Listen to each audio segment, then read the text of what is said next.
We've got baby deaths up to 13 a day. We've got maternal death at least every other day. You've got mothers with birth trauma, 1 in 3. It's the worst state, but we're in the Western medicine world, which is supposed to be safe and effective, which is the biggest bullshit you'll ever hear in your life.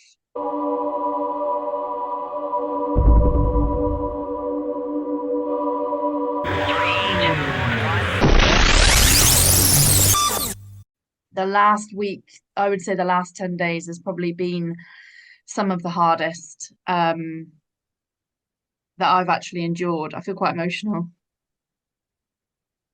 Yeah, it's tough, really tough. What's been going on? Um, where do you want me to start? I mean, I'm an NHS whistleblower. I'm a mother of 4 children, and I've had 4 babies over 18 years. I've got 18-year gap between my eldest and my youngest, and 2 in the middle. So I've walked not only an NHS system in England, but in Scotland, and a home birth, and then another birth in a hospital in Plymouth. And I've seen that system change astronomically as a mother. Now, I'm a bit of a believer that I think society gives us this have your children close together and get it over and done with. So you don't pick up on the education changes, the NHS changes, the changes in our government and what they supply to families, the educational support, because you would think that was normal because that's what you saw at that time. But because I've seen it over such a long time, it's unrecognizable, Jade. It's unfathomable what is happening. And I became a midwife because I wanted to give so much love back to my community of women and say, I'm not the type of mum that was like, oh, my babies walk before yours. I don't care. They'll walk when they're ready. I'm not the type of mum that goes, you know, my child's always right. I know that they do things wrong and I talk to them about it.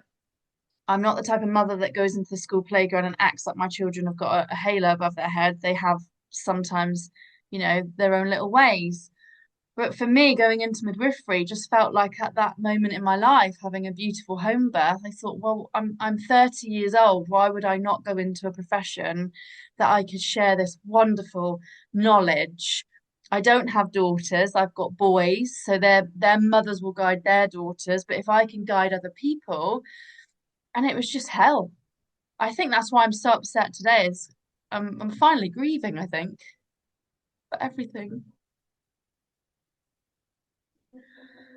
Um, and it's been the hardest journey of my life and the loneliest, you know. And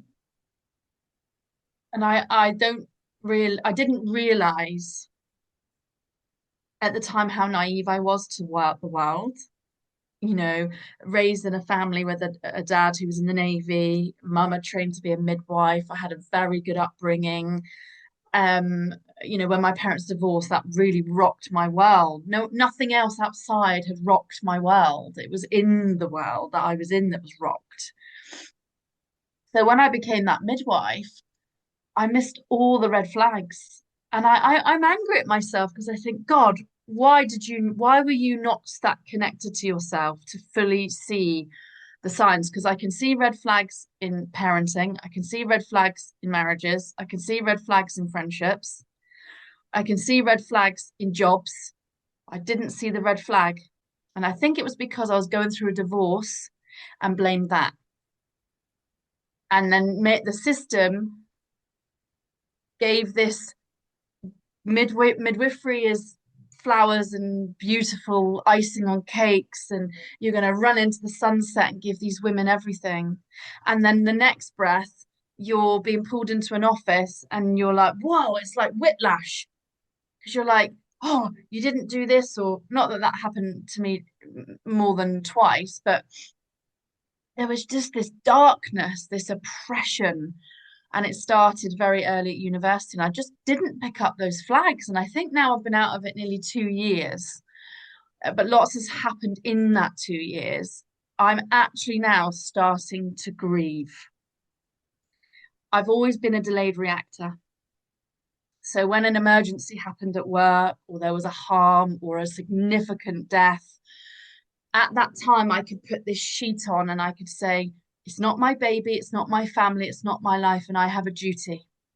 And I was good, not all the time, I would cry, a silent cry with women, or I couldn't speak because my lip would go. But that showed that empathy, woman to woman. But I could do that. I could put that mask on, and then a week, 10 days later, I'd be on the floor at home, and my husband would go, are you sure this isn't that? And I used to go, no, and he's absolutely right. I'm a delayed reactor for the very reason that you can't be a midwife in a way that shows that rawness in that way, in that moment. It's not possible. Which then got me onto the journey of healing and understanding it and unraveling it all and journaling it all and punching beds or pillows and screaming and being angry and so mad and frustrated and upset and then thinking, why is everybody else going to work all happy and I'm the only one feeling like this? It's so isolating, and I think what I'm finding now is it's piecing everything together, Jade, years later. I've put the jigsaw pretty much together. And and there's really only a couple of pieces out of that that's left. It's just procedure. And I think once that's done, I know it's over. And I'm scared, I'm sad, I'm angry, I'm elated, I'm confused, I don't understand fully. It's the strangest journey. I can't explain it. And I think I speak on behalf of lots of midwives, but also women who go into a system to have a baby, listen and trust. Everything goes wrong and they can't understand why it went wrong because they were told to do what they were told to do. And then they live years of painful legacy, wondering what went wrong and why, and they know, and then they never get the answers. And I'm walking that the other side as the midwife, and I almost think you're all anchored by one thing, and it's pregnancy and birth, a woman and a baby, and a family. So midwives are anchored in that moment, and so are the women. But simultaneously, when you leave that hospital and that building, she goes that way and you go that way, but you're always linked by that very moment, living a completely different experience, but it's probably similar emotions. It blows my mind. That's really how I feel today. Victoria, for the benefit of the audience, what happened exactly? I mean, it's probably a very long story, but just, the most important stages. What did you go through? Um, so just at university, that was where the managers wanted to clip my wings. That was the phrase they used because I was confident as a mother and a woman. I didn't see any other way of being a midwife. That's what I believe a midwife is, not necessarily a mother, but someone that has empathy and compassion and can listen and can guide. And I don't believe a midwife, you're any better a midwife not having children than having children. It helps, but I don't believe that that is the way. I think within women, we have that nurture, that ability to go on and give so much love. Um, so I think that when I went into it and it didn't display that, that became quite conflicting to my values, my views. But I just pushed through the procedural, systemic sort of problems. And then when I became a midwife, my divorce was through, and I thought, oh, I can move on now. And then in my first sort of year, the big thing that really stood out to me was, and I'll talk about this because I think this is really important for women to understand. I was on shift one day, and this is a prime example of clinical negligence. And this is probably the big part that started making me question everything. I was running the ward the day before, or was I? Sorry, no, I was looking after the induction of labours. Now, if you've had an induction of labour, you'll know you come in, you get assessed on a certain ward, they do the monitoring, do your blood pressure, pop a propess in, and then you go off and go upstairs to have an induction. And if you labour, you labour. If you don't, you don't. Now, a lady laboured all day. And because of that, I assessed her multiple times vaginally, which Doesn't help the situation because you're interfering with her oxytocin and her own natural labour's rhythm. Anyway, I sent her downstairs for labour ward because she changed position of cervix. I then the next day got called in by my manager saying, I'm going to assess every woman that you see today because you got her dilatation wrong. And you're going to tell the woman that you don't know her dilatation, even if you do, so I can reassess her myself and check your practice. And she wanted me to lie. And immediately I was like, absolutely not. So I went downstairs. So that was where that sort of midwifery, the lack of code of conduct came in. And that then sparked the seed. And then after that, I started realizing that patient safety alongside midwifery safety don't go in line.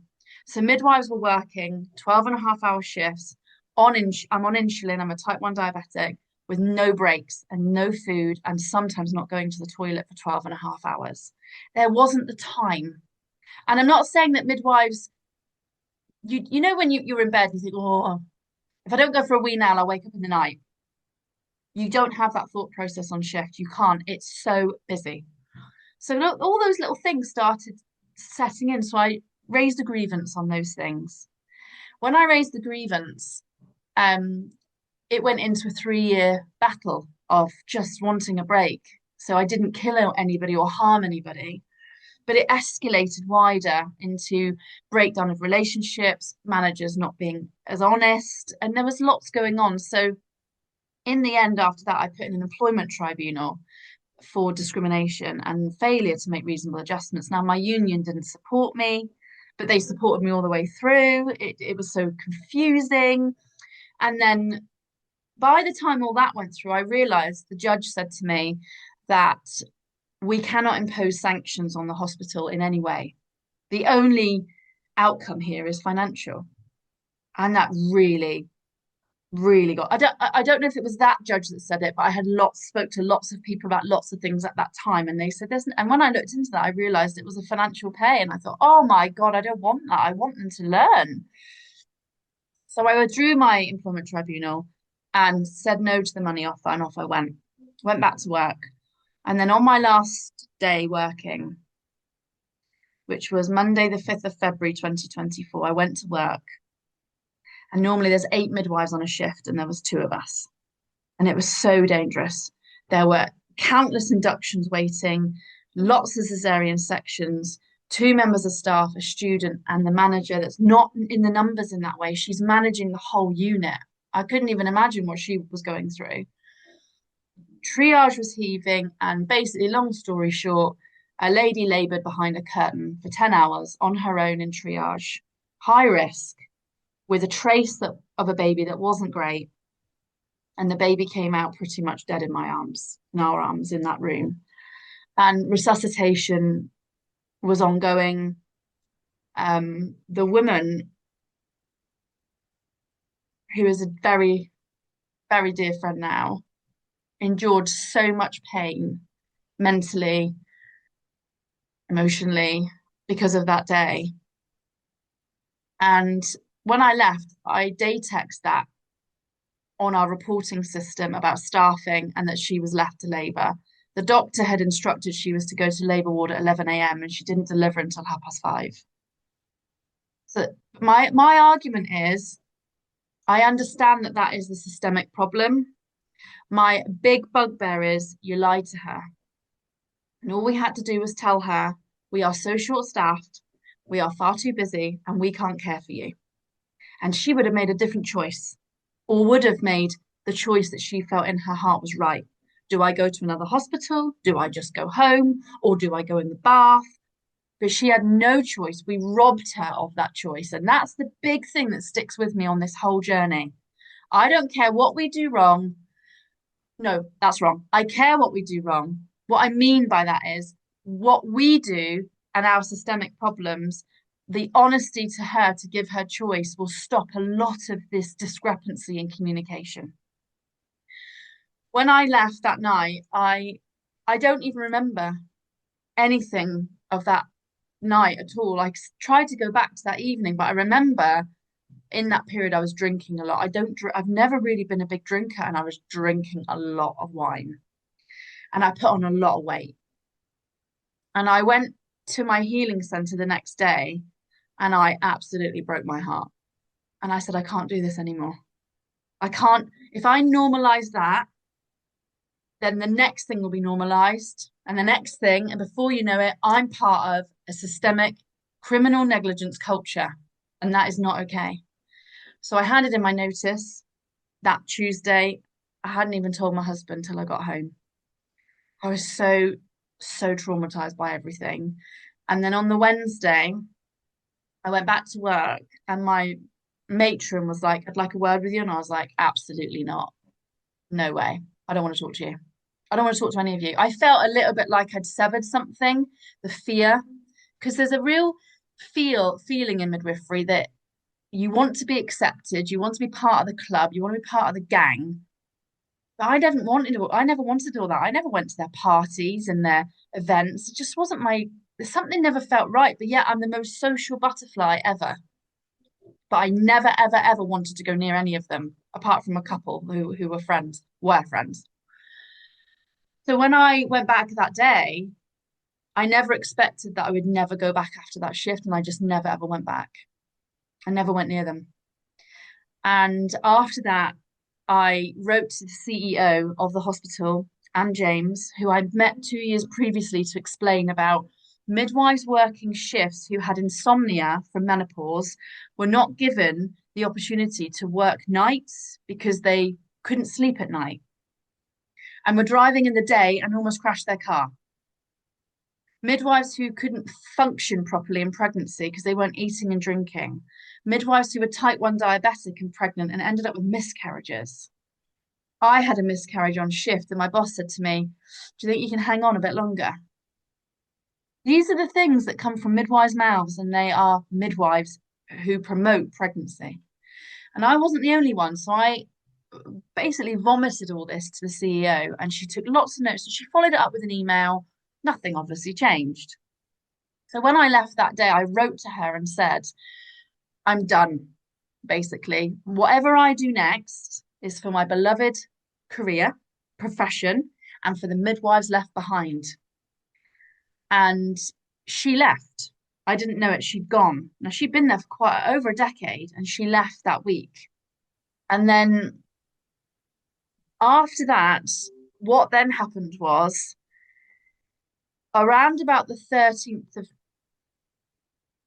March, a director at the hospital rang me on MS Teams and asked about my exit interview and asked about, what I was going to do. And I told him I started a movement called the With Women Movement, which was for safer maternity. Now, what he said to me was we had a conversation about me whistleblowing, we should be shutting the hospital, we should be barricading the doors, protecting the people inside. What stops us doing this? What stops us arguing with the government and they're pushing their policies? And the guise of safety is like a black cloak. That's non-negotiable. And he basically said to me that whistleblowers go missing overnight. And although my stomach flipped, it was like something came over me and said, don't you dare show him your fear. You continue talking. And I did. It was like a whisper. And I just continued as if it was normal. I followed him up with a message about I'd like to give my concerns over to the hospital. And I sat with that for quite a long time. But what I didn't want anyone to realize was that no one would believe me if I told them that. They would all say I was crazy. Because I was now in groups with whistleblowers, I wanted to make sure that when I did come out with that, I was of a completely different mindset. And I rang the police and told them, they said it wasn't a threat. And I wrote to the hospital because in the September, my appendix ruptured. Well, no, they were rupturing. And I wouldn't go to that hospital because I was scared they were going to kill me. And I stayed at home until I was vomiting terribly. I was green. I looked so unwell. And I said to my husband, this is my appendix. It's not gynecological. It's not bowel. It's appendix. I feel it. It wasn't gallbladder. because I had one of those before. It was appendix. I knew it. I just had a knowing. Went to the hospital, and before I got put to sleep, I can remember saying to the anaesthetist, "I know your name. What are you taking today?" And he said, "We're going to look to see if it's your appendix." I was like, "Please don't take my leg and please don't kill me." And my friend was with me because she's a scrub nurse and she was there and she was looking at me like, "You okay?" And I'm thinking, "You have no clue what I know," because I hadn't told anybody. I told a couple of colleagues. Now, interestingly enough, um, I also, do you want to ask anything before I move on from that? Sorry. You're you're doing just fine, Victoria. Go ahead, yeah. Okay. So just go back a little bit. I opened the With Women movement.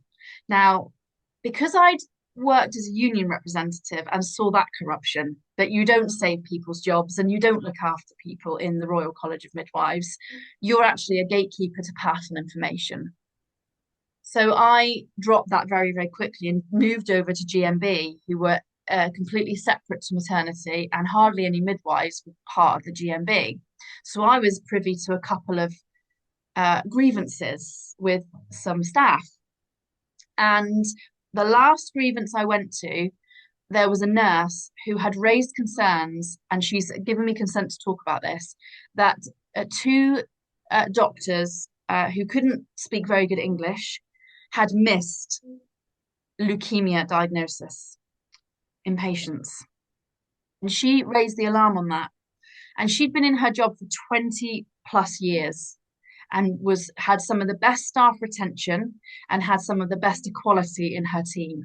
So she had people with ADHD and ADD and autism. She was fantastic. And when I sat in that meeting and the private external investigator who she requested met with her and myself and the other union rep, her face when they presented to her that she was a racist, that she had sexually harassed people, I knew she wasn't lying. I just saw she was like, how has this turned into this? And I actually never went back to any union meetings because I knew there was no way that they were going to fight for her job. Subsequently, she's seen me speaking out online and has come to me and said, "Oh my gosh, you're that person." We've since chatted, and she now talks about it online that she was set up. She was exposing the issues in the hospital. And she's been an absolute brilliant support recently. So going back to the With Women movement, because I'd done all of this work, I felt equipped to be able to go and start a safety movement.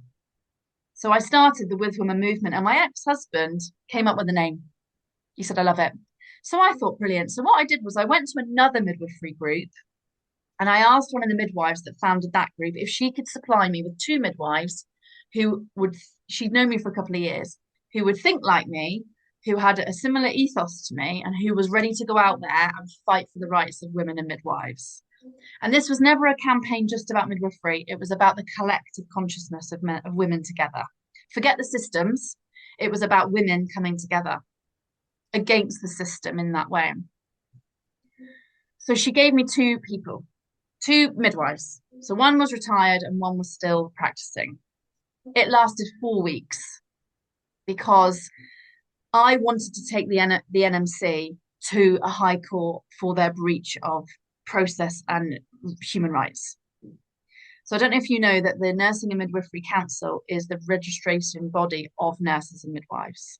We pay £120 a year to be on that registration, and we cannot practice as a midwife, or their words midwife, without it. So I wanted to take them to court with another midwife called Paul Golden, who's done an awful lot of work with regards to the Lucy Letby and his own case. And he's a male midwife that travels around the world. And there's lots of stories to say that he did wrong in this and he did wrong in that. But I'm realizing you can't read anything or hear anything unless you see it with your own eyes. And I'm going to tell you why in a moment. So he has done some great work lately. And he contacted me and said, "How would you feel?" And I said, "I can get you probably 5 midwives today." So outside of the With Women movement, this has nothing to do with the movement. It wasn't the movement taking the NMC to court. It was me. I went and rallied whistleblowing midwives together. Two of them were in practice. I was out and 2 were out as well. And we all clubbed together and we had a plan. Now, out of respect, I waited a week until I got all my information to go back to the two midwives in the With Women movement and explain to them what I was doing. And they were horrified. And it triggered them. And they didn't want to be probably associated with that. And that's not a problem. But instead of understanding that, they started to create animosity in the group, silence, not responding to messages. And bearing in mind, I'm the founder and I got the Facebook page linked to my Facebook, and all the TikToks are of me. And my mission, Jade, was to build some sort of metal lantern, make it however that was with metal or wood or whatever. And I was going to walk from John O'Groats to Land's End, and I was going to take that beacon place to place, to people, and connect everybody by birth stories and midwifery stories. And that was my mission. And we were launching that in the June. And what I did was I did a load of TikToks on the route and was asking people to come forward and take that beacon between those places. And I pretty much filled the country. And it was going to take a couple of months, I get that, but I was willing to do anything to save people's lives and midwives' lives and jobs. So I was that sort of backbone of the movement and its growth. They helped with the promotion of that, and it got us a lot of people into the group. I think we had 1,400 people within 2 weeks, and it was filled with stories, thousands of stories and comments. And it was really, really heartbreaking to see what was coming in. Now, normally in midwifery, you can't bond woman and midwife together as of the code, but I didn't care at that point. I didn't care. I thought, if you're going to take me through a fitness to practice, I'll publicly talk about it and people can see what you really like. But they didn't.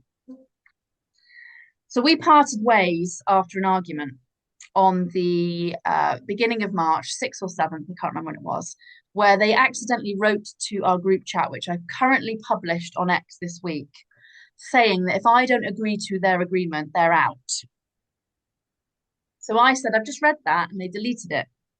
It was an accident. So I arranged a meeting that night and it was over. We parted ways over the next couple of days, and that was the end of it. They threatened me with legal action, which was very strange. I'm thinking, for what? But what it did do, it created a bit of a fear in me, and it dredged up a lot of emotion around police involvement. But I know I'd done nothing wrong. But then I started questioning, are the police legitimate, and would they do something like this? So it created a lot of old energy and old feeling, not in my life, but around me, I think. So I lost quite a lot of weight and I was quite distressed. However, I then went on X, which I've never really understood how to use until now. It's a platform that is rotten. It's quite hard and you have to be very thick-skinned on there because nothing is censored. Not like Facebook and Instagram. It is brutal. And I opened the With Women Movement X account. And around about mid-March, my cousin, who is a consultant social worker, sent me an article from The Guardian and said they're asking for stories about working on maternity wards. So I wrote an article and I sent it to The Guardian and they published it. And I got attacked by a bereaved mother saying that I made money and want to make money and promote my movement on the back of her daughter's death. And that wasn't the case at all. The same day that she wrote that was the same day that the Maternity Safety Alliance is a group of bereaved mothers, which I absolutely advocate for everything that they are doing, I must say. They are doing the right thing because they are right in everything that they're saying, not everything, but in their agenda for the truth. But they wrote a statement to the effect that I killed a baby at my hospital in Plymouth in October of 2021 and I was responsible. I lied and I covered up my involvement. And it was horrific. Victoria, I'm just gobsmacked. You've done nothing wrong. I know. You've done nothing wrong. And Why is there this deliberate sabotage to your life? Because I'm good, because I'm a good mum, and I'm a good midwife, and I'm a good friend, and I'm a good wife and daughter. I've got loads of issues, traumas. I've messed up in my life loads. I haven't always been good. I haven't always told the truth. I mean, in my younger life. But it's because I was doing the right thing. And I think I've been in a bit of a denial of that, how that statement truly impacted my life. And when I go back over the evidence now, because I've got a defamation case that's in the High Court, which it's looking like we have a case in the next few weeks to a month. I could not go back on X for months after that statement because I'll tell you, Jade, that when I went on there and saw that and read it, I was sent it by someone. They said, "Have you seen this?" And I was like, "What?" I'm floating in this innocent bubble of, um, I'm going to save lives. I'm going to make sure no one goes through what Rebecca went through. And when I saw that, I don't think I even understand how deep that has impacted my life. And what really alarmed me more was my photograph was underneath it with my name from my Instagram profile.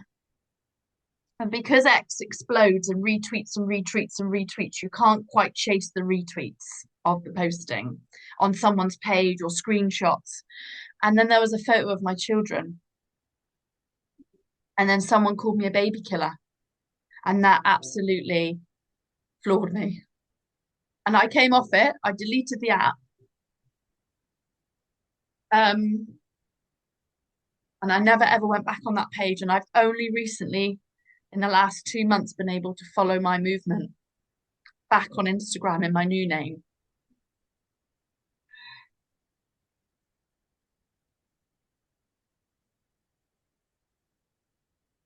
And then 2 weeks later, the two midwives from the With Women movement wrote under that tweet a statement that I was responsible for the death of that baby. And that was put across multiple platforms, including LinkedIn. And I was just distraught.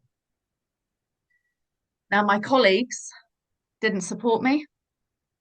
I was actually employed still because although I walked out, Jade, they didn't release me from the payroll. And I gave no reason at that point, why I walked out. I didn't provide a sick note. I just left. And they paid me for the 8 weeks. And I think that was to hold me hostage under the employment contract terms, that they knew if I put a foot wrong, they could get me. Because they knew I was always going to speak out because that's what I displayed as a midwife. So when this went out on the 30th of March, I contacted my employers and they told me to ignore it. And they told me to not give it the algorithm and the traction. And I was just a wreck. I was an absolute wreck.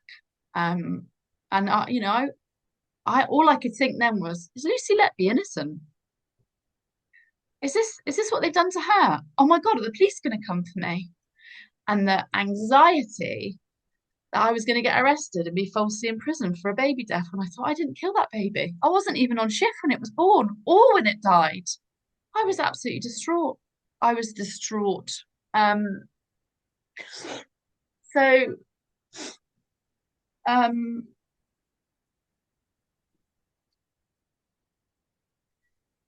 just need a moment. Yeah. So I contacted the coroner. I contacted the legal team at the hospital for my coroner's statement because I did care for the patient, but for a very short period of time, from 11:20 in the morning till I last saw her at 7:15. in the night, and I didn't finish until about 20 to 8 that night. So I'd seen her, but then I'd said goodbye and then I left the shift. But nothing added up because the coroner's statement that I wrote had nothing in it that implicated me that was given to the coroner. It was really peculiar. So I started questioning, has the coroner's statement been amended after I submitted it to implicate me? That was where my brain went. They assured me it wasn't. And they assured me that my coroner's statement was never, ever used in the proceedings because it had no reason, because I had followed guideline and policy. And so then I started questioning things like, where's this come from? These people are adamant. Now, what was really strange was I emailed the founder of the Maternity Safety Alliance and asked her just to call me so we could talk about it. Could you take it down? It's really damaging to my reputation. Those were the very words I wrote. And she went, no, it was you. Specifically, your actions were called out and the legal team have looked over it. And that really, I couldn't even respond to her. I was absolutely heartbroken. So at that time, because I was an employee, I was trusting and hadn't seen what I've unraveled since, that my employee didn't want me to unravel this. Of course they didn't. They wanted me to stay silent and they wanted me to ask no questions and that I did nothing wrong. They even wrote things like you're a valuable colleague. You're, you did nothing wrong. The legal team was saying things like that the family were particularly difficult. But actually, how can you be difficult when your baby's died? You want answers. I would be as difficult as possible if that was my child. Um, so then what happened was I hit a bit of a dead end. The coroner wouldn't give me the transcripts. The trust wouldn't give me the transcripts. I asked for a copy of the coroner's statement, either side of mine, to see what was written. Now, you have to remember, under the data subject access request, under the UK General Data Protection Regulations and Data Protection Act 2018, you can request any of your data that has your name in it. Now, something I've learned particularly in the last couple of months is you're not allowed to put names in the coroner's statement. I wrote names and was asked to remove them. Why? Well, now because I can't capture what was written about me after me because it's not got my name in it. It's just got midwife A or B or night midwife. So I can't see those documents.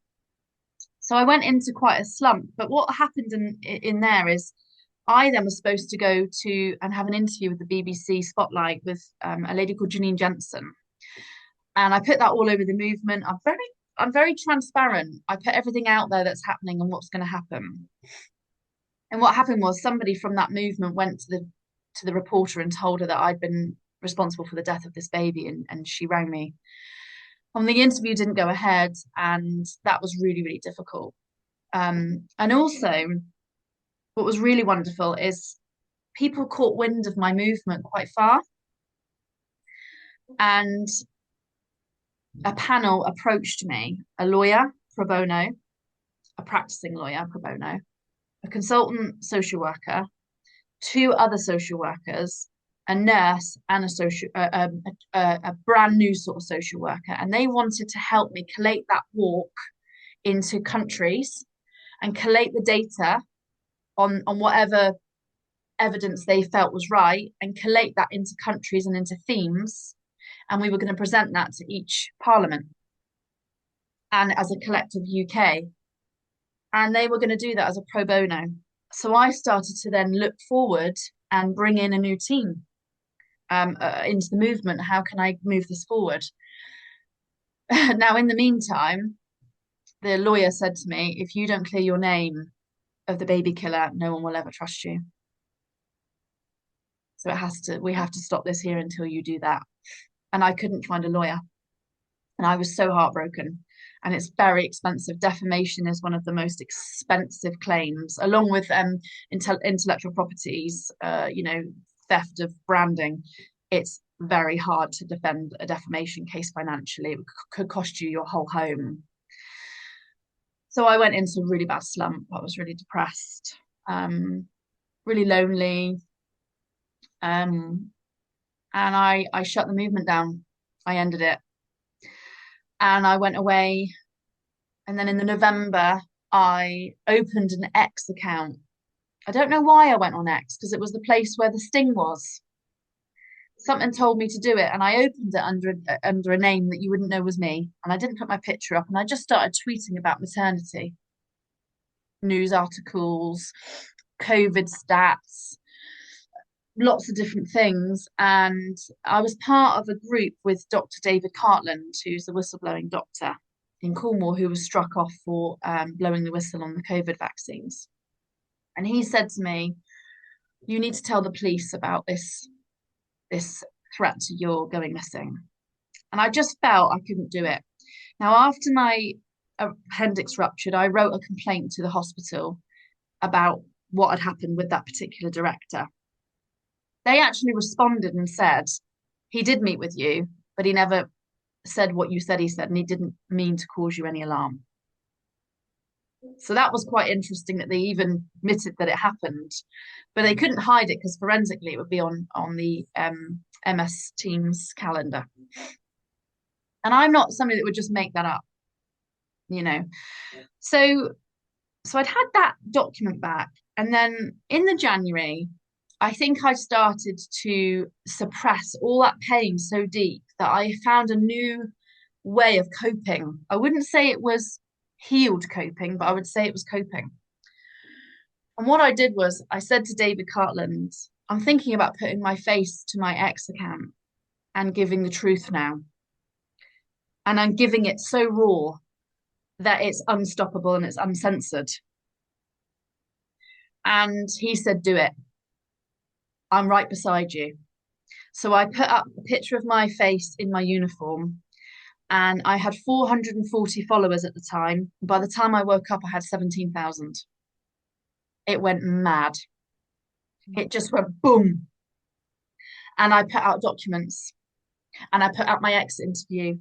And then what happened? The hospital instructed Bevan Britton solicitors to threaten me, to take it all down, or they were going to sue me for breach of GDPR and data protection. I didn't. I left it. I'd lost all that fear of their control. So, and that was the second time they threatened me. They threatened me the year before, and I did take it down, but this time I wasn't taking it down. So what happened was I found this whole blessing.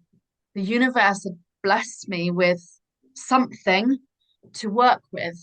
Now, I started on 35 followers on my X account with the Wisdom Movement when these people wrote these statements about me, and they had thousands of followers, and I was never ever going to beat them. And now I had a platform to be able to turn that around.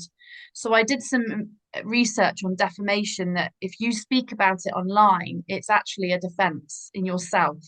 So you're minimalizing by ignoring it, you're silent in acquiescence. It's a tacit agreement. You're agreeing that it's correct. So I've learned that's the wrong way. And actually, to minimalize it, you have to bring your argument and it has to come out publicly. But I was absolutely petrified, Jade. I was praying that it was just going to go away. So I wasn't going anywhere near that. So I posted out, and then on the 6th of February, so a few weeks later, I was on my way to a podcast, and I got a call from someone and a text message. I'm not going to name them. And they said, "Your worst nightmare's back." And it was a tweet from an account in America who was a nurse who said I had been implicated in the death of a baby in the UK, my picture, the original statement, and she tweeted about me 6 times. And she wrote that she had all the evidence to prove that I had been implicated, and she had verified it. Now, I retweeted my coroner's statement underneath her tweets. And I said, "You're wrong. You've got it wrong." And then something came over me of, now's your time. You've got to face this. And I know you're scared, but you've got to face it. And I rang every lawyer I could find on defamation.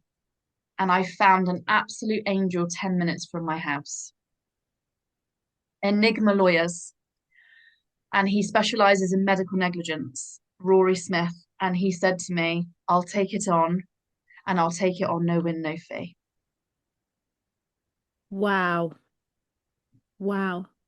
Now that is, wow, the universe coming back to you in full glory, Victoria. He also gave me a barrister, no win, no fee. Wow. Isn't that confirmation that you're on the right path? Wow.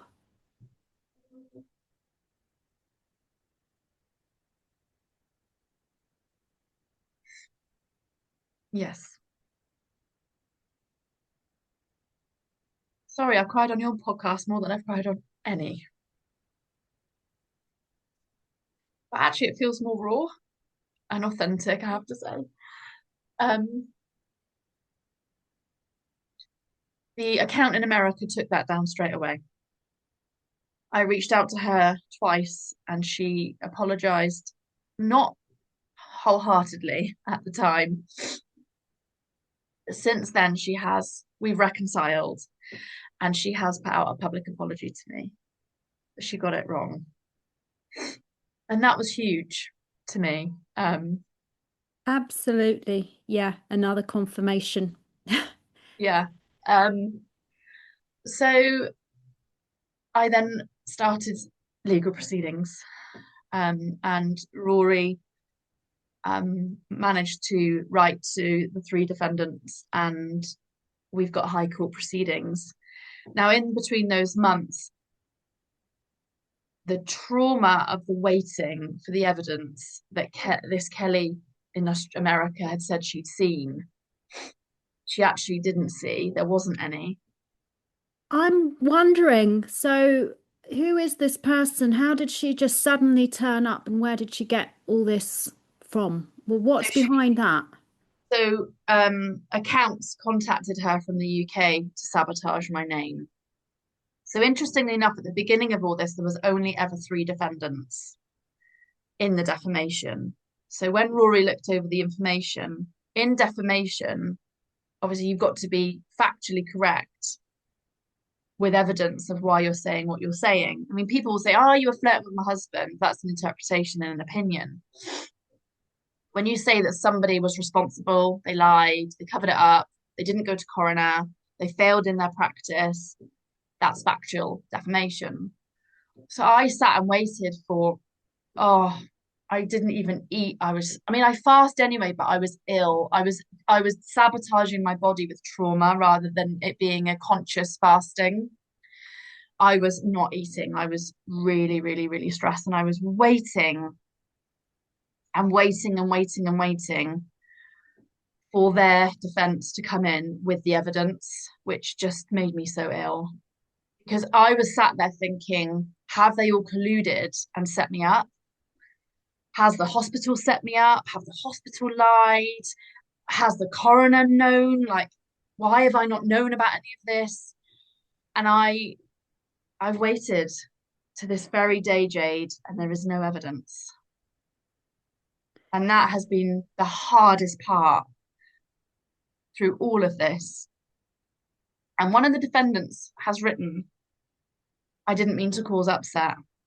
Well, you've done more than that, more and more and more to me and my family, and to the family as well, because I'm not a bereaved parent of a term baby or child. I have lost babies in pregnancy, two in early and one a little bit later. And it's very painful. You know, you live in those dates and years, and your other child grows up and you thought they would have been 8 now. So I can understand when you don't have answers and you think, well, why did it die? Or why did. So my interpretation of it is my way. So either way, we have to remember that the parents are vulnerable, vulnerable, vulnerable at the bottom, at the top of the pile of all of this mess and sadness and death is the most vulnerable of all, and it's the parents. That's my belief. And anybody underneath that who is professional should not be using anything in their practice or their social media that could impact that family. And they did. They befriended the family and they tweeted about the family and the baby, and they never even met them, and they were midwives, and that really alarmed me more than anything. And I wrote to the NMC about it, so they've got all of that information. But also, not even I understood the case, because when you write a coroner's statement, sorry, my nose is running. When you write a coroner's statement, you don't see what's either side of you. So you don't know what you're writing or defending with your colleagues. You're also not invited to the round table where you discuss it. And you're also not invited to when the coroner's hearing is. You hear nothing. It's just complete radio silence. So you So have no while idea what's going on, no, literally. none, I had no idea my coroner's statement was never used. So I'd written a coroner's statement, presented it to the coroner, and then never got told it was never used. I only found that out 3 years later, 4 years later. That's crazy. 3 years later, excuse me, 2020, 2 years later.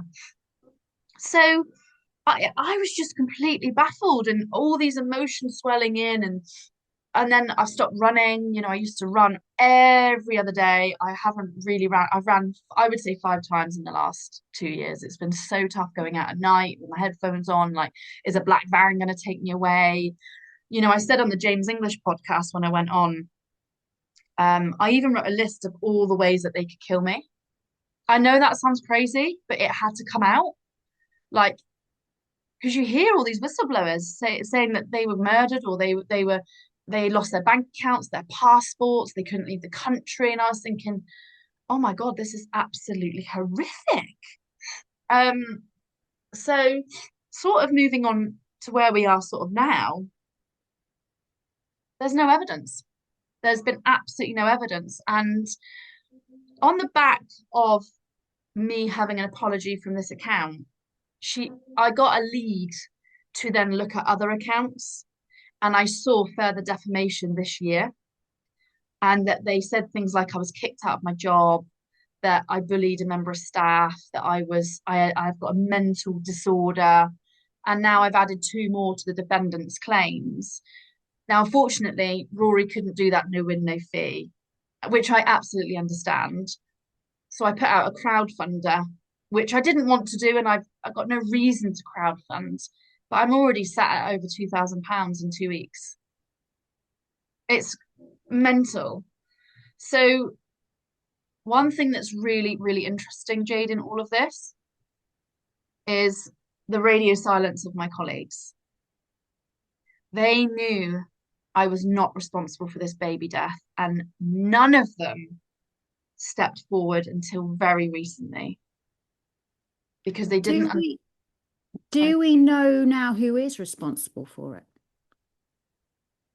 But what I will say is I sent an FOI, Freedom of Information, to Derriford Hospital in December of 24 and asked for a copy of my handover sheet of that night shift.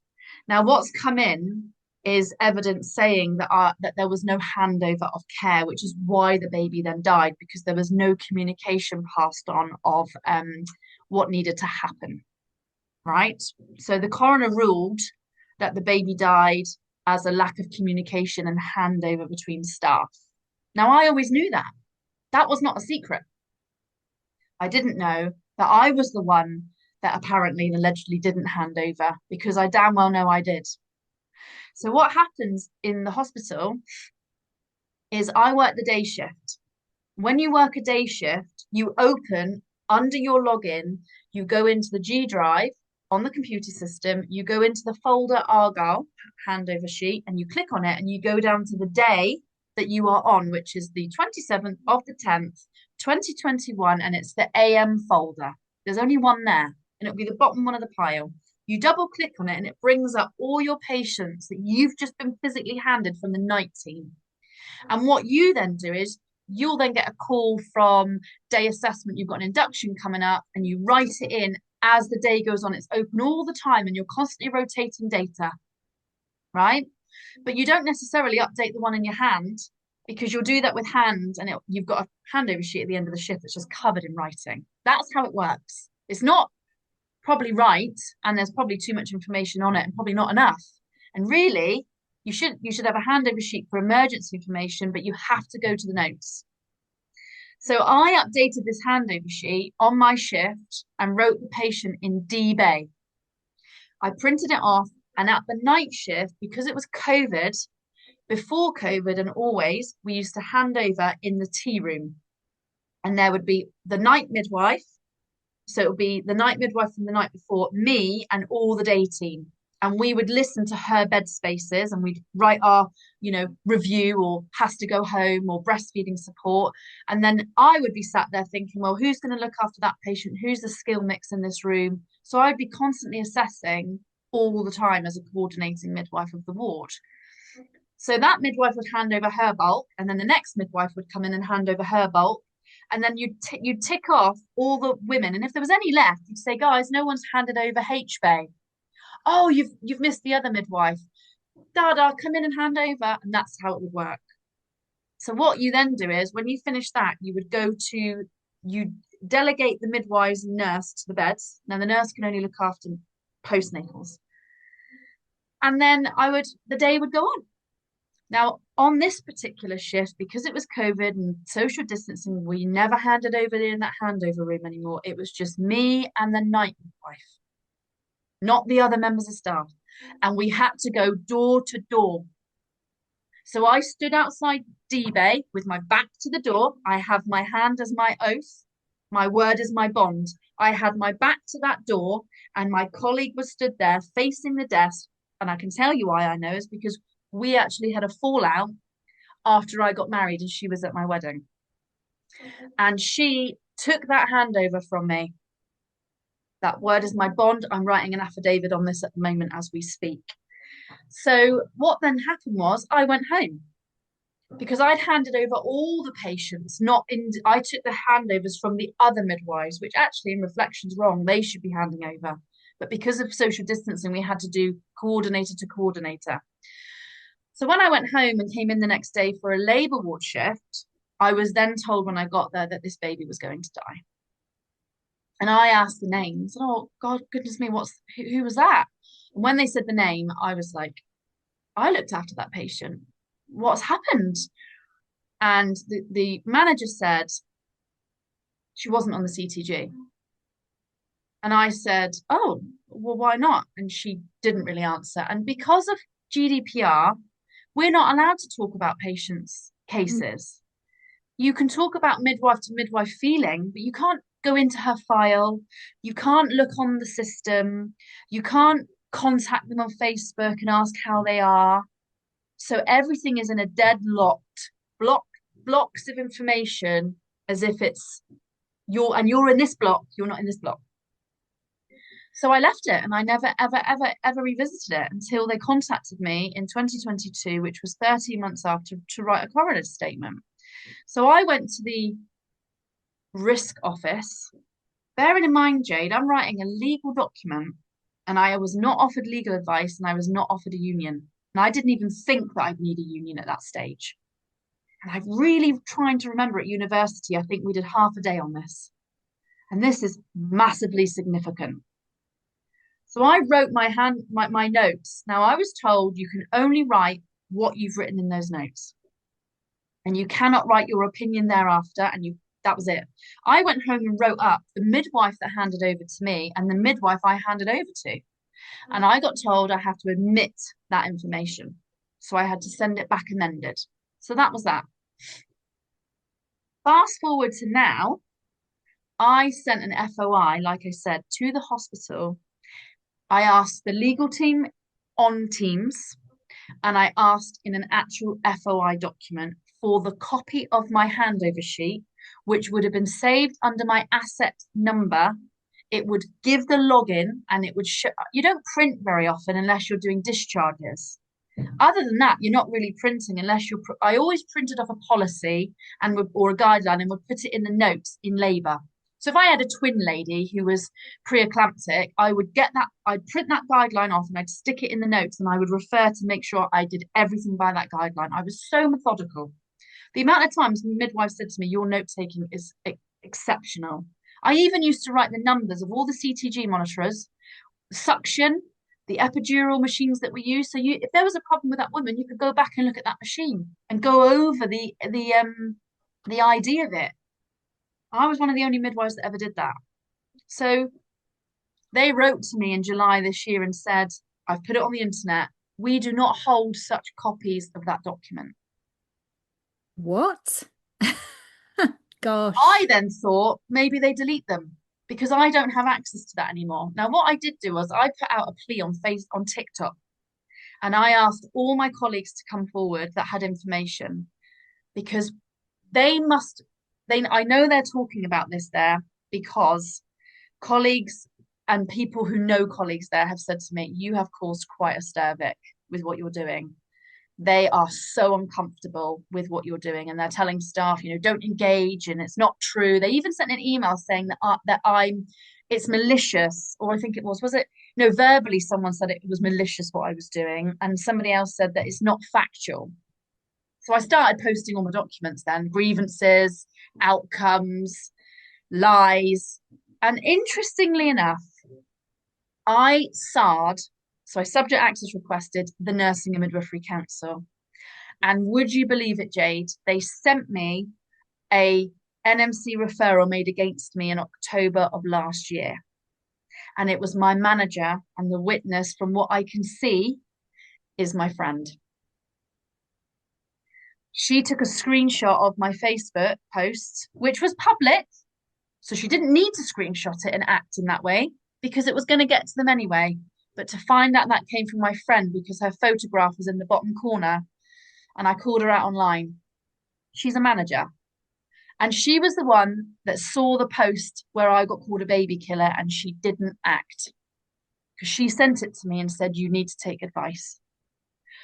So the NMC sent me this document, and inside this document, they breached my medical records.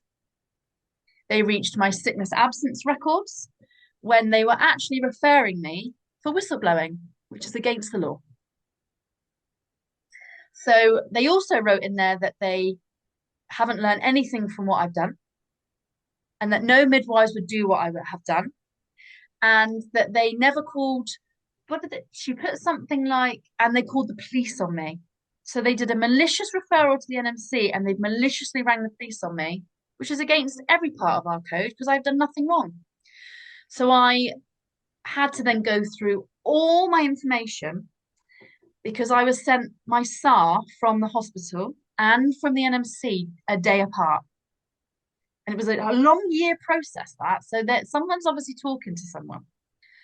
I had documents like this, 3,000 pages at least. And I went through every single one and I couldn't believe what I uncovered. I couldn't believe it. I uncovered that when I raised my grievance on the 21st of October, and you can feel the despair in my emails, my very manager that referred me to the NMC wrote to HR 3 hours after I submitted that saying I was a complex character and she could give counter arguments. Wow. Talk about impartiality and Wow. infiltrating a fair process. 3 hours after that, she rewrote more defamatory comments, which are now all with the NMC. So there's lots going on here in this that I hadn't been aware of. Now, when I left, I wrote to that very manager and said, I looked up to you so much. You were like my idol. And she wrote back saying, thank you so much for all your kind words, having no clue that she'd written these things about me. So when I got my FOI in, I started scratching my head and thinking, something's not adding up here. I wrote to the coroner again and they said, we released your transcripts to the hospital to give to you for the case, and the hospital will no longer engage with me. This is the tastier bit now. Are you ready for this next bit? One night, my dog started barking at my door. It was dark, it was raining, and I don't answer the door. Now, on the 8th of February this year, after the second lot of defamatory statements, I sent a cease and desist notice before I got a lawyer because I couldn't afford one, I couldn't find one, obviously, to 5 individuals. And I asked them to stop posting and it was damaging, and to cease any more defamatory comments. That was at about 12:30. By 5 o'clock, I had two police officers from Devon and Cornwall Police at my door, threatening me to stop harassing these people, particularly to one of the individuals. I didn't let them in. I'd looked up my rights, didn't let them in, and I started to record, but my adrenaline was going because you've got to remember all those old fears will come right up. I started filming. They couldn't produce a warrant and they couldn't produce a caution, and I wasn't under arrest. And the male officer was like this: are you gonna continue? And I was like, yeah, because this has to stop. And it was a bit like that. And I can't remember the whole conversation, but my husband said I was absolutely incredible. He said you were amazing. I don't, because there's no point him getting involved. And I can stand my ground, Jade. But what was interesting, as I started telling the officers what actually had happened, all of this, the female's officer's face just started to like go, something's not adding up here. So what they'd been told is that I had harassed the family of the baby that I'd killed, or that I had been responsible in. No, So it was really? really tough. Yes, really, really tough. Um, and I went into the house and then I rang the police again. Now, bearing in mind, I'd made at least 4 phone calls to the police for malicious communications online, gang, like someone was like, I'm going to come to her door. There was loads of stuff. It was horrid. And they wouldn't engage. They wouldn't do anything. They said it's online. You have to take a civil matter. This night, when I got that, I rang the police and I made an allegation of harassment to my door, and that I wanted the evidence of the two, because harassment is two or more contacts. Well, there is no two or more contacts.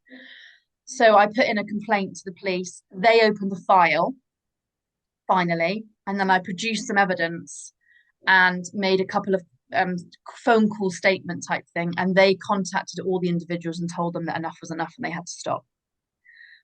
What then happened was I wrote a complaint to the Chief Constable James Vaughan of Devon and Cornwall Police, and that complaint is still in the system because you don't, under the Police Act, you can't just turn up for no reason, particularly on a Saturday night.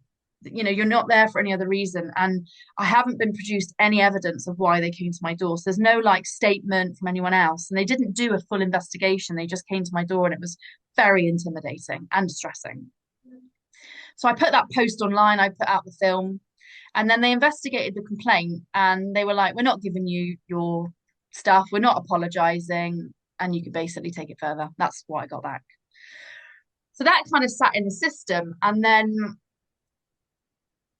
I got this particular night, because I wouldn't answer my door. As soon as it gets dark, I shut my blinds. You know, I never had blinds up in my house. I've lived here for 13 years. I put blinds in every room.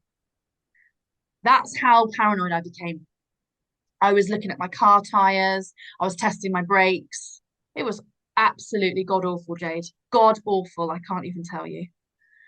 And I became a bit paranoid. But then I thought, well, you can't live like this. You can't do this to yourself, Vic. You've got to come out of this somehow. So I started to really do a lot of practicing of gratitude and meditation and those sorts of things. So this night, my dog was barking at my door. My dog doesn't bark unless he can hear the gate or steps, because I've got steps down to my front door and you can hear the steps. And I don't put my outside light on. I should do, but I didn't. I do now. And he barked, but I literally was like, oh my God, who's there? And when I came out the front door to see, there was no sort of shadow. Normally you can see a coat or something. So I ran up the stairs, went to my bedroom and flicked open my blinds, and someone was walking up the hill because I live on a hill. And as they were walking, I could see that they were quite slight. They had a long coat on, you know, dark shoes or leggings or something. I couldn't quite tell. And I ran back downstairs and the dog stopped barking and that was it. And I sat on the sofa. I went up to bed. In the morning, when I came downstairs, there was an envelope hanging out of my letterbox, but because my door is white, I didn't notice it. So I pulled the envelope out and it was my handover sheet. The handover sheet that the hospital told me they don't hold. And on that handover sheet was my entry. And also Wow. what was on in that envelope There was no writing, no letter, nothing. It was just blocks of sheets.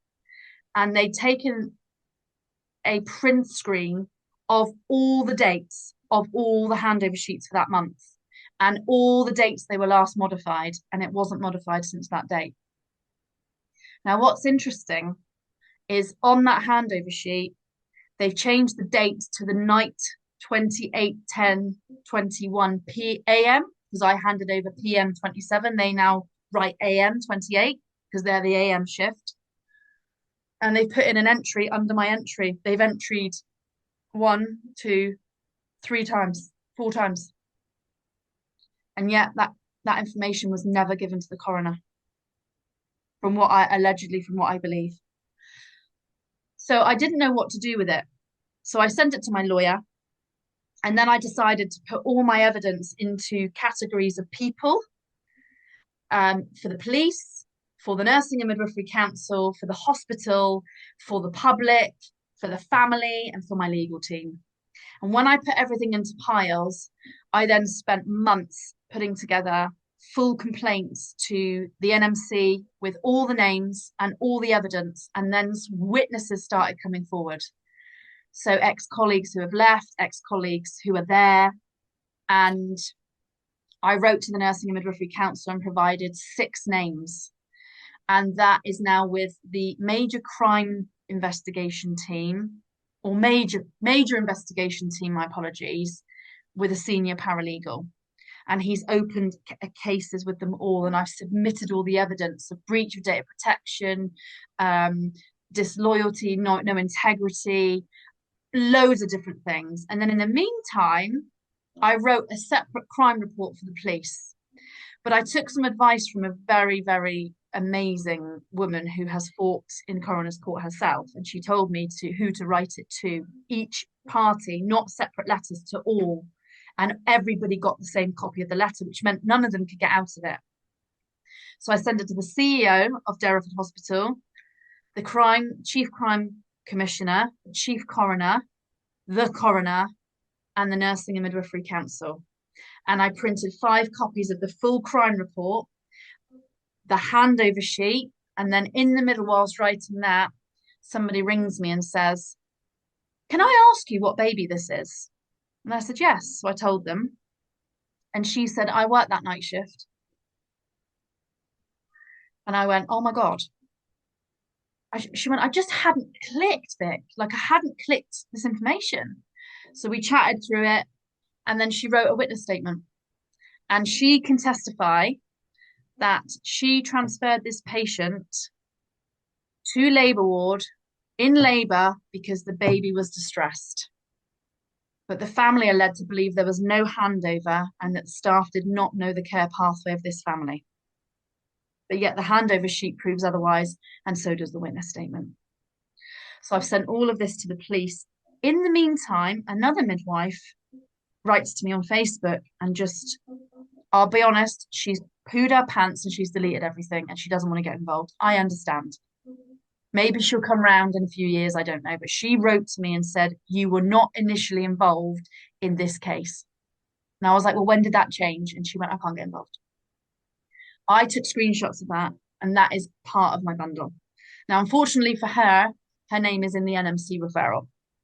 So what I've managed to uncover, and I'm trying to not find anger in this, but I find this angry. Nobody has solved this but me. And it's for myself, my family, my reputation, my future, and for the mother and the family and that baby. That is it. That is it. So I've done that on the back of every single letter, email, sleepless night, determination, thoughts of wanting to leave this planet because my life's over, thoughts of I've got to run away. You know, my family don't deserve a mum like that. All of that has got me to this day. And I'm so proud of myself.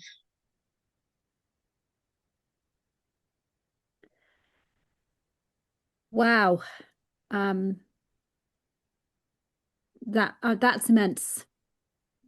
That's immense. But it makes me feel so good what you've just said, that you are proud of yourself because you have been through a whole long, long journey, ever so complicated. It sounds like 1,000 different threads at once to unravel. My goodness, Victoria. And that the important part now is that I sent that crime report on the 25th of September to those people, and the coroner has instructed the police to open a crime. Wow. Wow. And I'm relieved, and I'm sad, Yeah. and I'm scared for many people and what this means. But it's the only thing to do. I have no other choice, and I would not make any other choice. But I've struggled massively in the last 10 days. I really have. Because I now see it. I see fully what's happened. You've been a scapegoat of an incredible injustice. Yeah. And so is that little baby. Yeah. Um, Yeah. Now I think for me, I have a big journey ahead of unraveling all of it emotionally and not on a fight or flight path. I think the one thing I'm really cross at and I'm struggling to forgive is that the defendants won't back down. They won't back down in the defamation. I understand you're allowed to defend a case, but it just drags it out for so many people, and it just seems so unfair. That's really getting to me more than anything. Um, Interestingly enough, um, the referral made to the NMC about one of the defendants, they wouldn't open, but I've asked for a re-investigation that midwives shouldn't be practicing if they're under investigation, even in a civil case. But there is no, everyone's right to a fair trial under human rights. So she has a right to a fair trial. Also, she's not been found guilty of anything, although the evidence is overwhelming. Now, what's fascinating is these people have all deleted a lot of their ex accounts. All the publications have pretty much gone. The only one that remains is the picture of me, my photo, which was linked to the original thread. And I have been told that certain managers have now stepped down. They've given their reasons of what they've given their reasons for, but managers have stepped down. And I mean, I don't know if that's because of what the pressure I've been putting on or not, but yes, it's for what started as me leaving and receiving a big bunch of flowers from my colleagues at UHP when I was absolutely had no clue about what was going on. I was completely naive, Jade. I now see everything. You know, women are lied to every day, and so are midwives. We are actually on the same level in different paths, and everything above us is there to stop us from ever rising.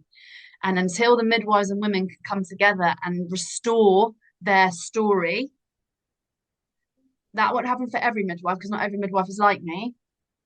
Then we know that that won't happen. And because Rebecca, the mother that laboured for 10 hours, lives by me, we restored the truth together, and she's been able to move on with her life. She's been able to understand and not go, it's my fault I didn't speak up enough. Like, no, you stop that. We failed you. End of. No other mothers get that. And that's why we've got so much hatred towards the midwifery profession, because the midwives also don't see, they're blinkered in, I just got to get on with my job and I'm so busy. Whereas now I've been speaking out in this way, I don't have the answer. Really, the only answer is midwifery should not be a branch in the NHS hospitals. It should be completely isolated. Pregnancy is not a medical condition, and you need to separate those patients straight away. But then you've got the problem of midwives thinking that that they don't escalate for at the right time. So it's a really, really messy profession.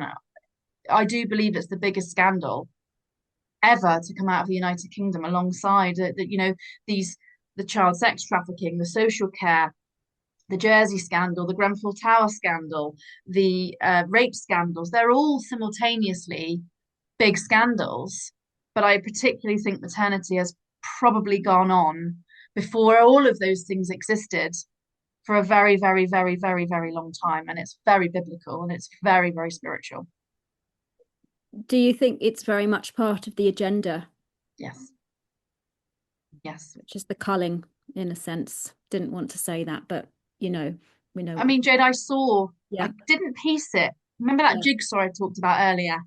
yeah. So I had like an outer layer, which was my life, and then I'd have a patch over here of my, this is how I see it in my mind's eye. I have an outside of the jigsaw, and then in one corner I would have all my employment experience, then in the other corner all my mothering experience, then all my failures and all my wrongs that I haven't been got right, and then all my goods and my prouds, and then I've pieced in bits of my life, but this midwifery bit that I've got is like all of that into one.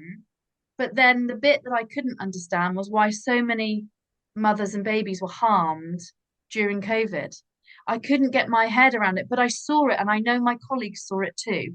But they wouldn't, you don't default to it's a satanic cult and big pharma of the Rothschild family who are wanting to kill you all, because that sounds absolutely ludicrous. A bit like someone wanting to kill you or you go missing.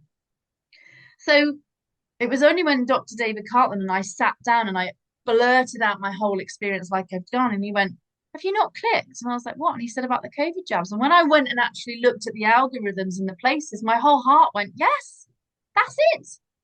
That's it." Now, I've just recently been contacted by a mother whose daughter died minutes after giving birth at my hospital. She was 21 years old. She died 20 minutes, I think, after giving birth, if that time's not right. And she was really poorly and she had the COVID jab. But these COVID jabs are not being talked about in their inquiries. Now we know there's an increase in abruption. We know there's an increase in bleeding. There's an increase in hypertension, blood pressure, edematous, swelling of the heart. Guess what we all saw? And if my colleagues can't see that, that's not their journey. And I don't blame them. Like people go online and go, "What took you so long, Vic?" Sorry, I was just piecing together a puzzle because my brain didn't default to a demonic way of Agenda 30. You have to give people space and time and you have to let them in. Because if you shut them out, they could come with the next credible bit of information. It's your journey to forgive them for not coming when you came. But that's not how life works. So I'm on that journey now. But I'm just at the stage where I'm hoping the police will investigate properly, the coroner might make different decisions. I don't know. At least the family have some different information if they've seen it. I mean, I can't contact them right now. It's not the right time, and I'm hoping they might see something. And the other side is the defamation that I didn't kill a baby and what that means for the midwifery profession. You know, your colleagues can't then put a grievance in against you for killers and calling you a baby killer because if there's defamation law, that midwives obtained, you've got to be very careful what you're saying about these midwives in and out of the workplace. And that is a big like desire of mine right now, that midwives never go through what I've gone through. Victoria, can I ask you, do you know who came in the middle of that night in that long dark cloak? No, it's the only thing I can't work out. No. And I call them the angel. The angel came in the night. I was about to say that. It sounds like an angel to me. I mean, people do give me information. They That do give me sounds, emails. They do. People have, and it's not one person. It's been multiple. But also, I transferred a lot of information before I left of my own documents. So I must have known subconsciously somewhere I was going to go at some point. It was that ego that was holding me in. You know, the pride thing of I failed. Well, I say it the other way. They didn't reject me. I rejected them. And this is why it's unraveled. And I do believe my story is probably no different to thousands of midwives and nurses. However, I've publicly exposed it. I'm sitting on nearly 100,000 followers across all platforms. I don't use TikTok anymore. I found it quite toxic. And someone kept writing on all my posts, you harassed a bereaved family and you killed a baby. And so I just thought, I can't be arsed with you.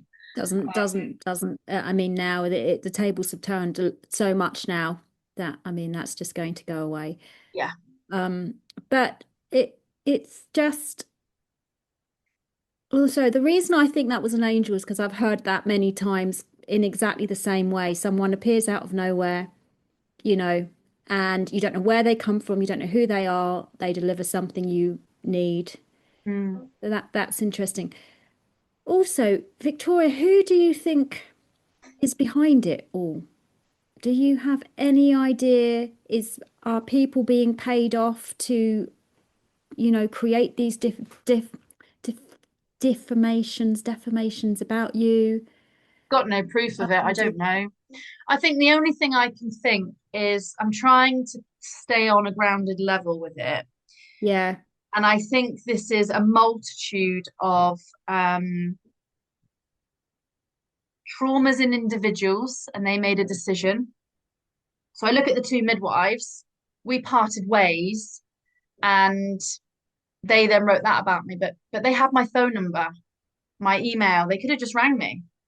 But it's also a very huge thing to lie about. I mean, it's not just, oh, she said this and, she didn't turn up and I actually saw her there or whatever. I mean, this is a really, really serious thing. You don't And just say and things like that. they've spun a web that I kicked them out, and they were not locked out of emails. Well, it was my bloody idea. It was my thing. I'm not gonna just walk away from something that feels right in my heart, and I founded it.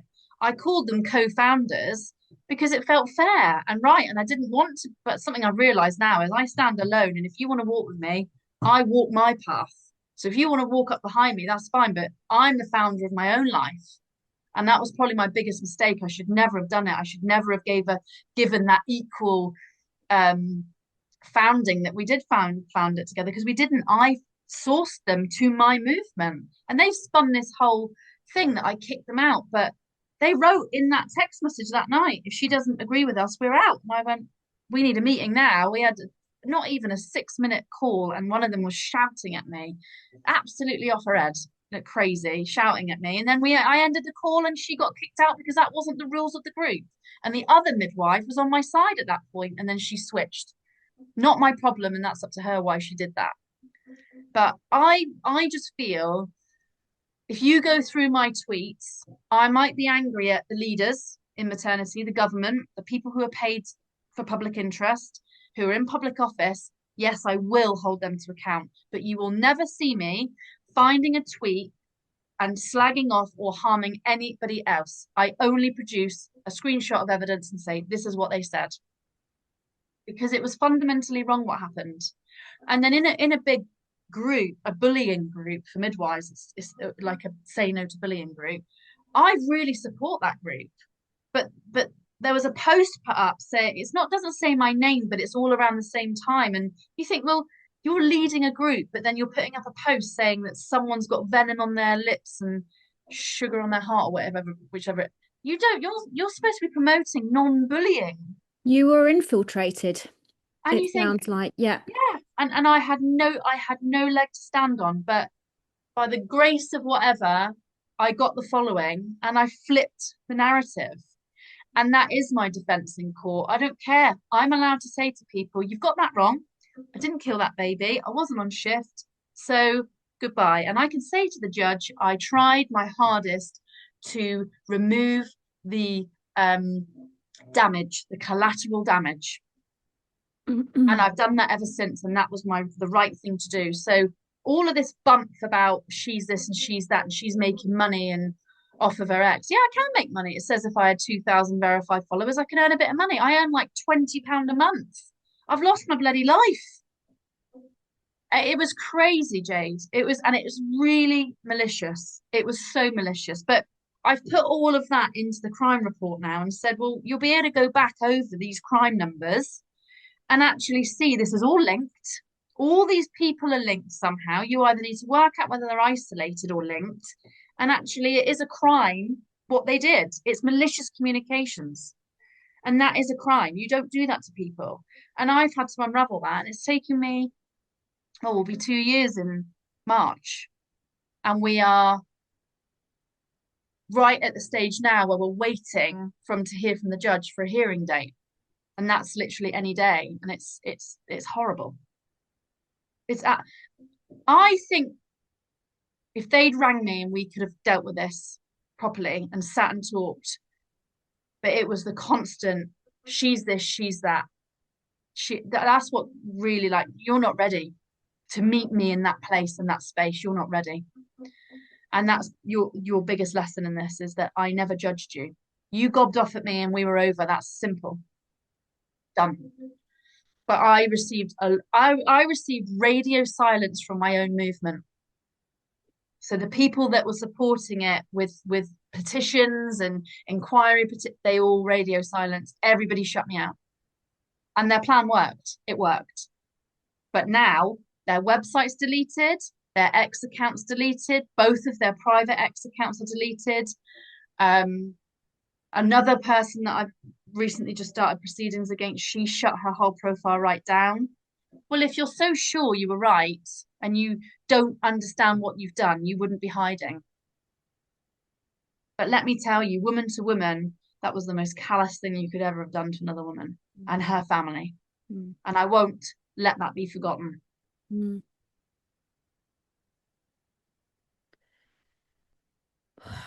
I'm listening to you and I'm just thinking, I am literally gobsmacked. I mean, what you've been through it's incredible.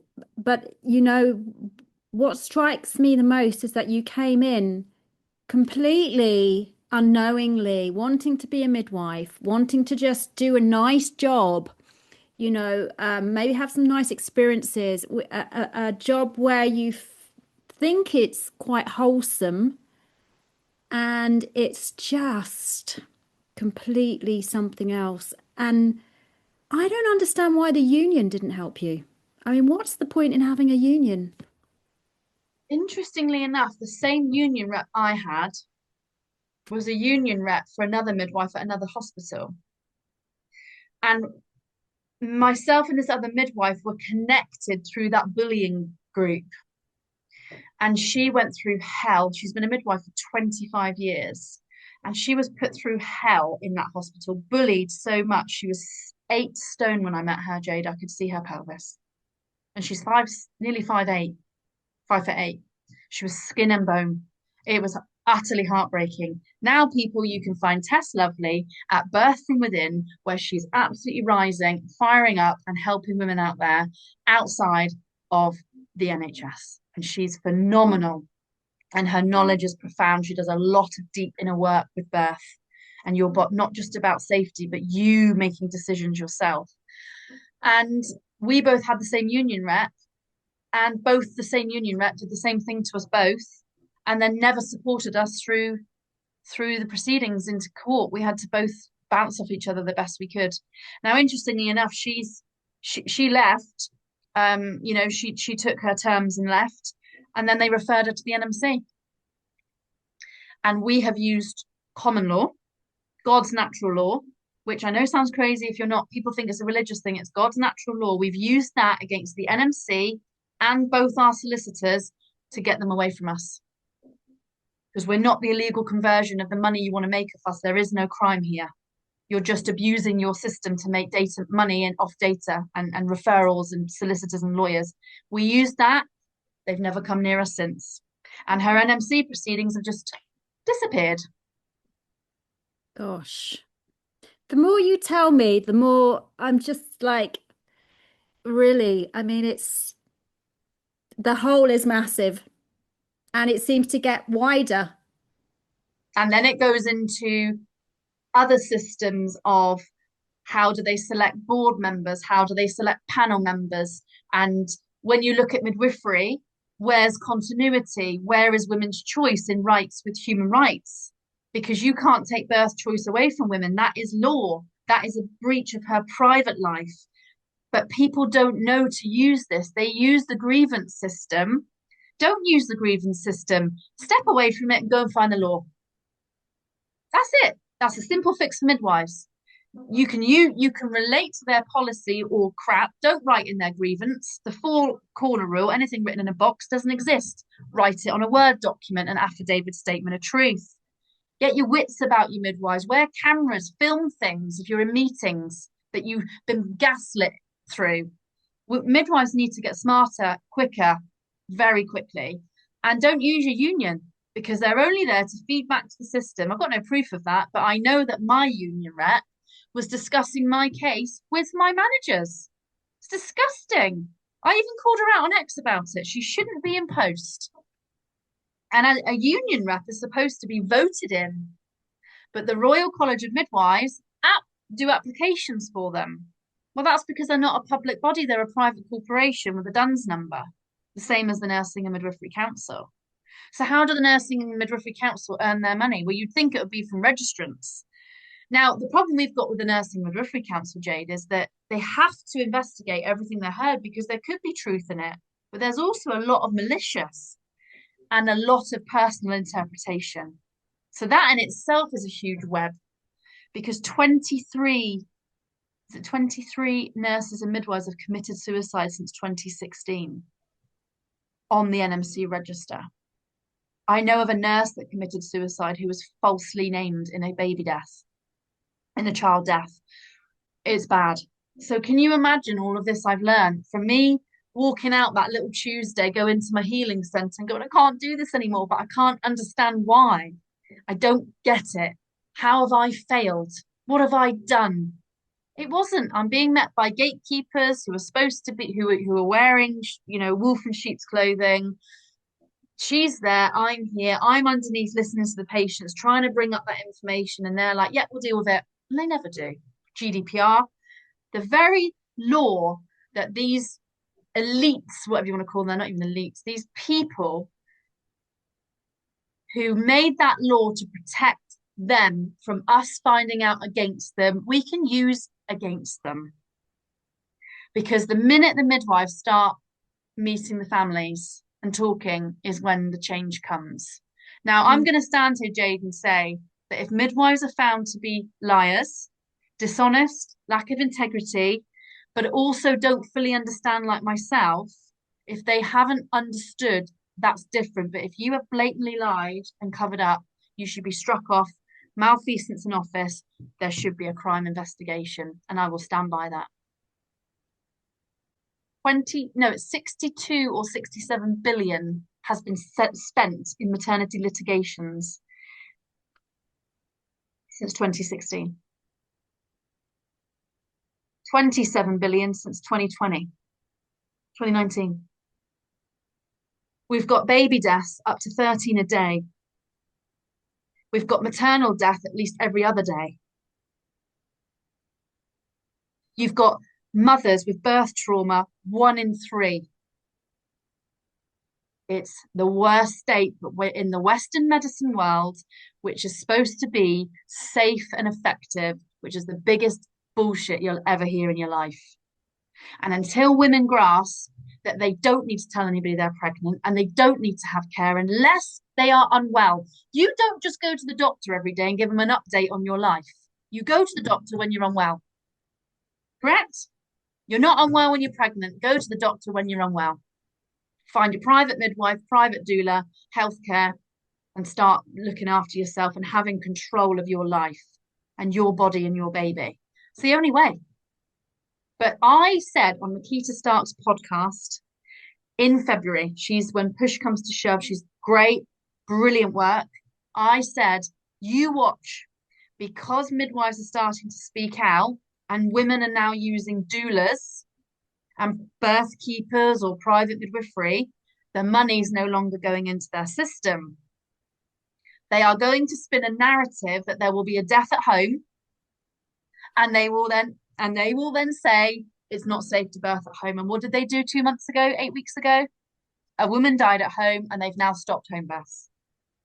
Oh, what a surprise, hey? I could predict it because I understand the agenda. I Oh, yeah. understand what they're doing. So for me, I honestly couldn't go near a pregnant woman ever again. That's the truth. I'm so traumatized. I couldn't go near her. I can't trust women because of what these people have done in the Maternity Safety Alliance, you know, what they're saying about and have said about me. How can I go near another woman? They might give me a woman to set me up and then which they did to David Cartland. I can't trust that. I can't trust that they won't, because I have a registration, even though it's lapsed, that they won't say you should have known better, get in jail. Can't trust it. It's broken.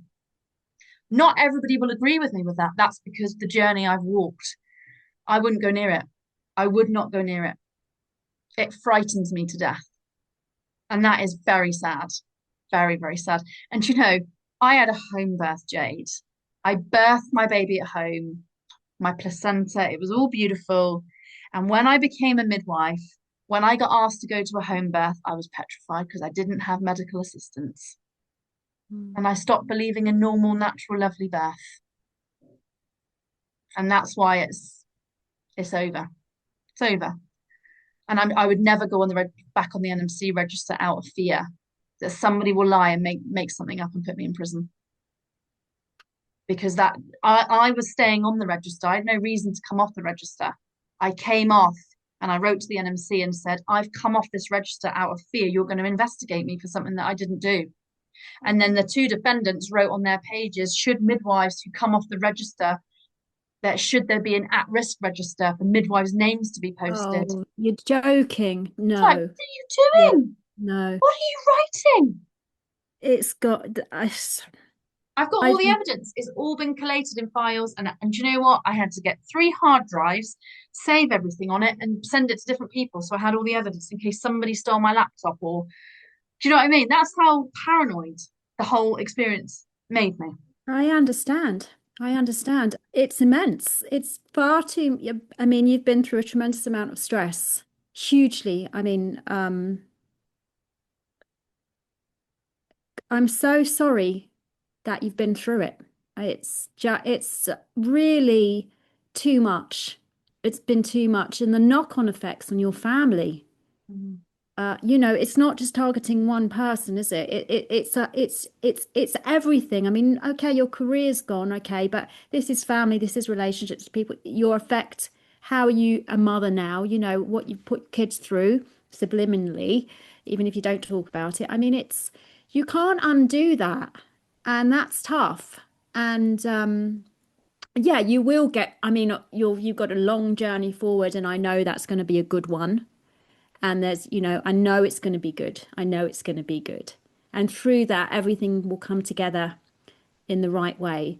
But you've been through too much, Victoria. You really have. And I can believe the maliciousness because I do understand the system.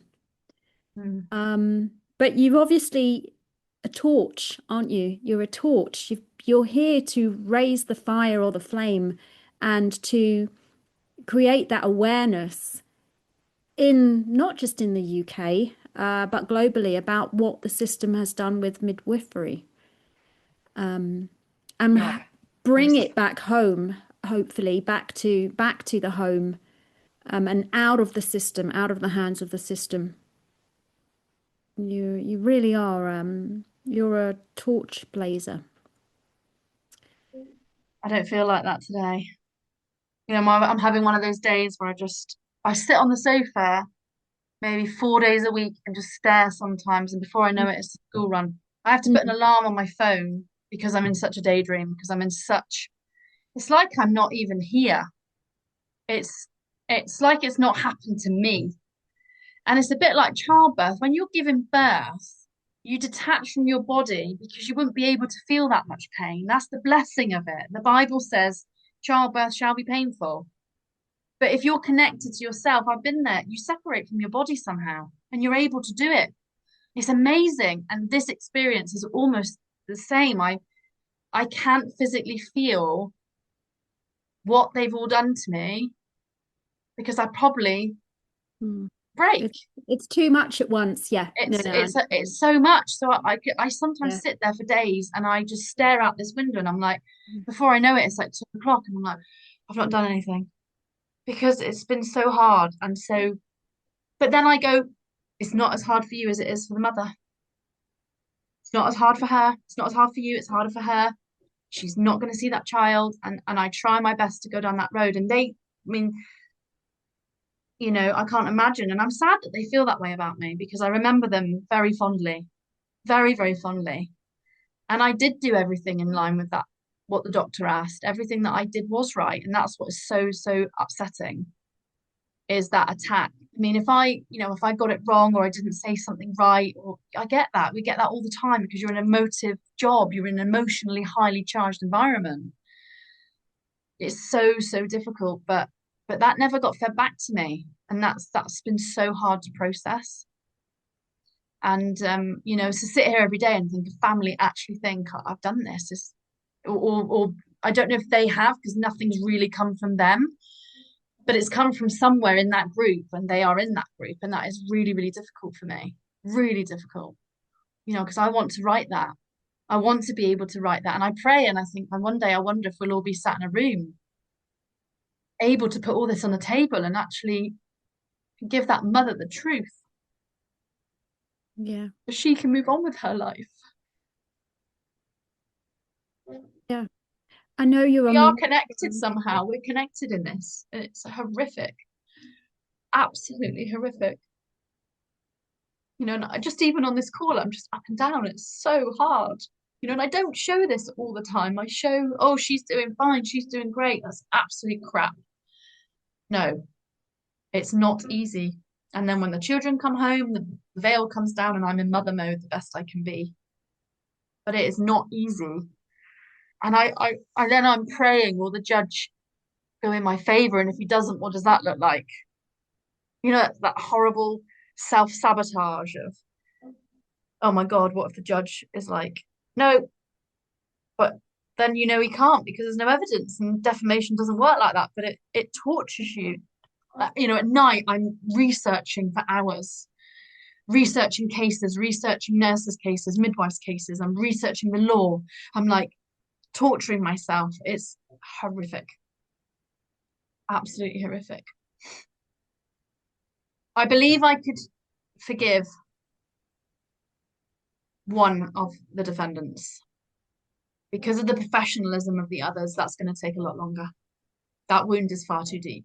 I can understand why a bereaved mother would write about another bereaved mother if the facts were true. So I can underpin my rationale for being angry with that person, but there is a light of forgiveness there. But I can't give the two people that were on the same register as me and watched our profession fall. I can't find that forgiveness right now. That's going to take a long time. Yeah.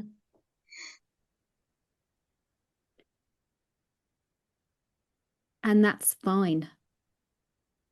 You have your right to find your path and your truth. And that's all that's important is the truth. That's all that's important is the truth. And you are on the right path. You're on the right path. And I really do feel that your journey ahead is going to be blessed with a lot of truth coming up. Yeah. Jade, this has been so cathartic because you don't get the support. People don't understand, and just talking about it is hard, but it helps shift some emotion. There's no victim support. There's no, the doctors referred me for PTSD. So I hear the alarm bell in my head. I've been dreaming loads about blood and bleeding, and I wake up and I'm like, am I pregnant anymore or not? It's I feel traumatized by a lot of it. It's really hard. But I'm alive and I have all my children and I have a husband who's been incredible. Our marriage has gone from strength to strength because we've only got each other. And I don't let anybody through my front door anymore. There's no offering anymore from me. my offering is in my home and my very close family and friends. And what I've lost in colleagues and fake friendships, I've made up with the most amazing people who have stepped into my life and just like, we're here. You know, I've been sent gifts, printers, money, you know, the support Yeah. has It's been, the power of the truth and the goodness will always reign. yeah. Sorry for crying the whole way through that. Your readers and your watchers will be like, holy hell, is she even gonna stop crying?